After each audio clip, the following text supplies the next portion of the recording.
బులెటిన్లో మరో breaking news చూస్తున్నాం. కూటమి ప్రభుత్వంపై మాజీ సీఎం వైసీపీ అధ్యక్షులు వైఎస్ జగన్ మండిపడ్డారు. ప్రభుత్వం ఫీజు రియంబర్స్మెంట్లు విడుదల చేయటం లేదని, విద్యార్థులు చదువులు మానేస్తున్నారని ఆగ్రహం వ్యక్తం చేశారు. వసతి దీవెన కూడా ఇవ్వట్లేదని, 22,000 కోట్లు బకాయిలు పెట్టారన్నారు. అలాగే ప్రభుత్వ స్కూల్స్ కూడా నిర్వీర్యం చేస్తున్నారని, ప్రతి పిల్లాడు సొంతంగా క్యారియర్స్ తీసుకువెళ్తున్నారని పేర్కొన్నారు. ఈ ప్రభుత్వానికి మాయరోగం వచ్చిందని, అందుకే ఆరోగ్యశ్రీని ఎత్తేశారని ఫైర్ అయ్యారు.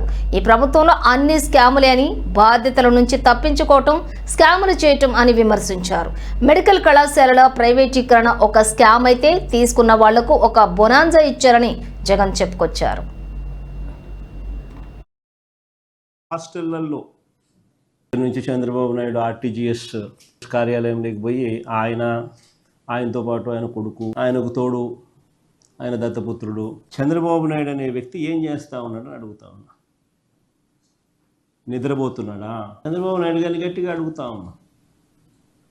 నిన్ను ముఖ్యమంత్రిగా చేసింది ఎందుకు అని, గాడిదలు గాయడానికి అని నిన్న ముఖ్యమంత్రిగా చేసింది అని అడుగుతా ఉన్నా. 420 చేష్టలు చేస్తూ ఉన్నాడు. చీటింగ్ కేసు పెట్టి మీద బొక్కలో వేయాల్సింది కాదా? వీళ్ళు ముగ్గురిని బొక్కలో వేయాలట.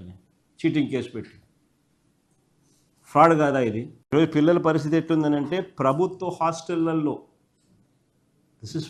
అందరూ నిజంగా మీరందరూ కూడా దీని మీద ధ్యాస పెట్టండి. ప్రభుత్వ హాస్టళ్లలో కలుషిత తాగునీరు, కలుషిత ఆహారం, అనారోగ్యం వల్ల ఈ 18-19 మంత్స్ చంద్రబాబు రెజీమ్లో ఏకంగా 29 మంది పిల్లలు చనిపోయినారు. 29 మంది పిల్లలు చనిపోయినారు. This is a record.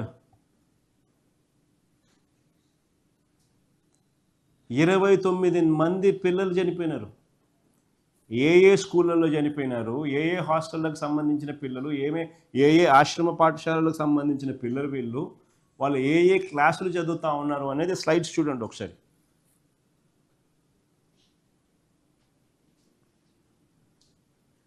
అనారోగ్యంతో మృతి చెందిన పిల్లలు పార్వతీపురం జిల్లా పువ్వల అంజలి 12 సంవత్సరాలు, కురుపాం గిరిజన ఆశ్రమ పాఠశాలలో జాండీస్తో మృతి.